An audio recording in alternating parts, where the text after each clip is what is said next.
Hi welcome to smiley life style. మీరు చూస్తున్నారు కదా స్టేజ్ ప్రోగ్రామ్. మా పిల్లలండి, మా స్కూల్ పిల్లలు. ఈరోజు వాళ్ళకి ఫెస్టివల్ సెలబ్రేషన్ అండి, దసరా ఫెస్టివల్ సెలబ్రేషన్. వాటి కోసం వచ్చేసి డాన్స్ ప్రాక్టీస్ చేస్తున్నాం. చాలా కష్టపడి ప్రాక్టీస్ చేసాం. ఈరోజు డైరెక్ట్గా స్టేజ్ మీద వాళ్ళు డాన్స్ చేస్తున్నారు. చిన్న సపోర్ట్ ఉండాలి కదండి టీచర్ సైడ్ నుంచి. డైరెక్ట్గా మీరే చేయండి అంటే కాదు కదా. చిన్ని పిల్లలు చాలా క్యూట్గా ఉన్నారు. ట్రెడిషనల్ డ్రెస్లో ఎంత బాగా రెడీ అయ్యి వచ్చారు కదా. వాళ్ళని చూస్తుంటే ఎంత ఆనందంగా ఉందో. చాలా బాగున్నారు. చక్కగా టీచర్ని చెప్తున్న లెసన్ ఫాలో అయినట్లే డాన్స్ కూడా ఫాలో అవుతున్నారు. టీచర్ కూడా చాలా పేషెన్సీగా, చాలా ఓపిక్గా చెప్తున్నారు. వాళ్ళకి డాన్స్ చాలా బాగా నేర్చుకుంటున్నారు.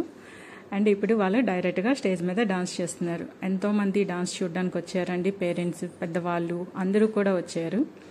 చాలా బాగా సెలబ్రేట్ చేస్తున్నాము ప్రోగ్రామ్ అయితే. మా పిల్లలైతే చక్కగా డాన్స్ చేస్తున్నారు. ఈ డాన్స్కి వచ్చేసి దాండియా బీట్ అనేది నేర్పించాము. దాండియా డాన్స్ ట్రెడిషనల్ డాన్స్ కదా. దాండియా అనేటప్పటికీ మనకు ఫస్ట్ గుర్తొచ్చేది దసరా పండుగ. సో దసరా పండుగ వచ్చిందంటే దాండియా అనేది తప్పకుండా ప్రతి దగ్గర కూడా సెలబ్రేట్ చేస్తారు. అది ఇప్పుడు చిన్నప్పటి నుంచే వీళ్ళకి నేర్పించామంటే మన తెలుగు సాంప్రదాయం గురించి, మన హిందూ ఫెస్టివల్స్ గురించి, మన హిందూ పండుగల గురించి అండ్ ట్రెడిషన్ గురించి అంతా కూడా వాళ్ళకి ఈ ఏజ్లోనే వాళ్ళకి నేర్పించాలండి.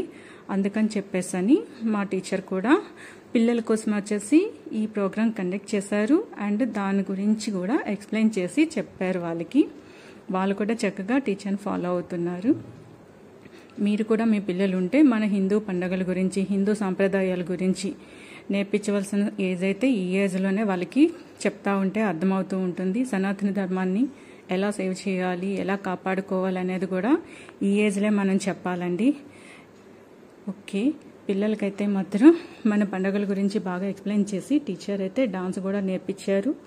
ఇది ఎగ్జాంపుల్గా మీకు చెప్తున్నాను. మనం కూడా మన పిల్లలకి, మన చుట్టుపక్కల ఉన్న వాళ్ళకి కూడా మన పండుగలు, పద్ధతుల గురించి చెప్పాలండి. ఈ రోజుల్లో చాలామంది ఇవి చెప్పడానికి వాళ్ళకి ఆలోచన ఉన్నా చెప్పేంత టైం లేకపోతుంది పేరెంట్స్కి. సో స్కూల్లో టీచర్ మాత్రమే చెప్పగలరు. ఆ టైం అనేది పిల్లలకి టీచర్స్ మాత్రమే ఇస్తున్నారు కనుక వాళ్ళు చెప్పగలరు. అందుకే మా టీచర్ కూడా చక్కగా ఆలోచించి ఇలా ఒక ప్రోగ్రామ్ అనేది పెడదాము దసరా టైంలో అని చెప్పేసి ప్రాక్టీస్ చేయించారు. అండ్ ప్రోగ్రామ్ కూడా చాలా బాగా సెలబ్రేట్ చేశారు. చాలామంది వచ్చారు, డాన్స్ చూశారు, పిల్లల్ని చాలా మెచ్చుకున్నారు కూడానండి. థ్యాంక్ యూ అండి. Thank you for